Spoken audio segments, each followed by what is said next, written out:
প্রায় ৬ বছর পর ঢাকায় আসছেন পাকিস্তানের জনপ্রিয় শিল্পী আতিফ আসলাম। পাকিস্তানে জন্ম হলেও বলিউডেই জনপ্রিয় সঙ্গীত শিল্পী আতিফ। বলিউডে বহু সুপারহিট গানের স্রষ্টা তিনি। দুনিয়া জুড়ে যার রয়েছে অসংখ্য ভক্ত অনুসারী। বাংলাদেশের সঙ্গীত অনুরাগীদেরও পছন্দের তালিকায় রয়েছেন তিনি।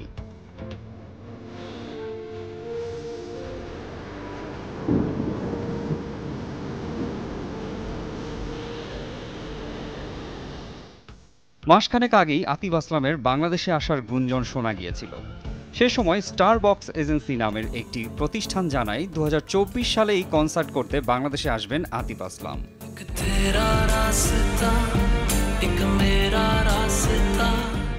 অবশেষে আতিফের অফিসিয়াল ফেসবুক পেজে গত বৃহস্পতিবার বিকেলে দেয়া এক পোস্টে বিষয়টি নিশ্চিত করেছেন এই গায়ক নিজেই। এদিন বিকেলে ফেসবুকে ১২ সেকেন্ডের একটি ভিডিও প্রকাশ করেন আতিফ, যেখানে তার ছবি মিউজিকের সঙ্গে লেখা ছিল, বাংলাদেশ চলো একসঙ্গে সঙ্গীত উপভোগ করি।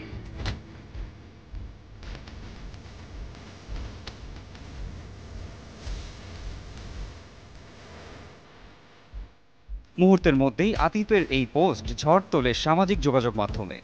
যদিও সেই পোস্টে বিস্তারিত কোনো তথ্য জানাননি এই তারকা। আতিফের পোস্টের পর থেকেই এটা নিশ্চিত, খুব শিগগিরই বাংলাদেশে পা রাখছেন বলিউডের এই জনপ্রিয় সঙ্গীত শিল্পী।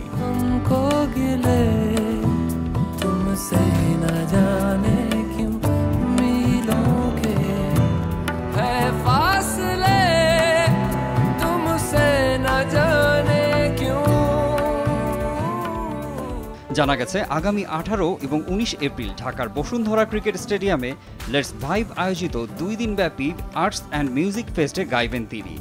উৎসবটি আয়োজন করেছে লেটস ভাইব ও ব্লুজ কমিউনিকেশন। তবে আতিফ আসলামের বিষয়ে এখনই কথা বলতে নারাজ আয়োজকেরা। শিগগিরই আনুষ্ঠানিকভাবে ঘোষণা দেওয়ার কথা জানিয়েছেন তারা। এই উৎসবে আতিফ আসলাম ছাড়াও দেশি বিদেশি তারকা শিল্পীদের থাকার কথা রয়েছে।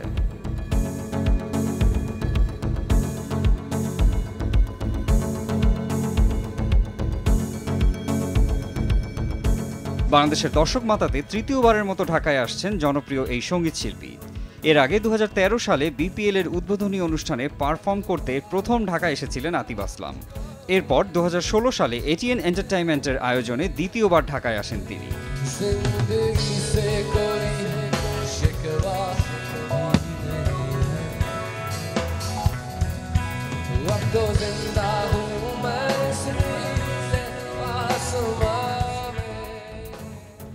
পাকিস্তানের পাঞ্জাবের ওয়াজিরাবাদে জন্ম নেওয়া উপমহাদেশের তুমুল জনপ্রিয় গায়ক আতিফ আসলামের ক্যারিয়ার শুরু হয় ২০০৩ সালে জাল ব্যান্ডের মাধ্যমে। মূলত উর্দু ভাষায় গাইলেও তিনি হিন্দি, পাঞ্জাবি, বাংলা অনেক ভাষায় নিজের দক্ষতা প্রকাশ করেছেন। জেহের সিনেমায় ও লামহে ও বাতে গান দিয়ে বলিউডে আত্মপ্রকাশ করেন তিনি।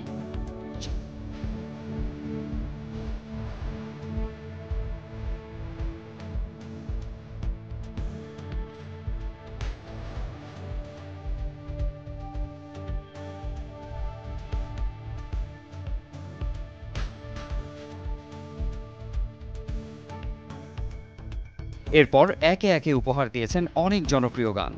তার মধ্যে উল্লেখ্য পেহলি নজর মে, বাখুদা তুমহি হো, তু জানে না, মে রং শরবত কা, দিল দিয়া গল্লা সহ প্রায় শতাধিক গান।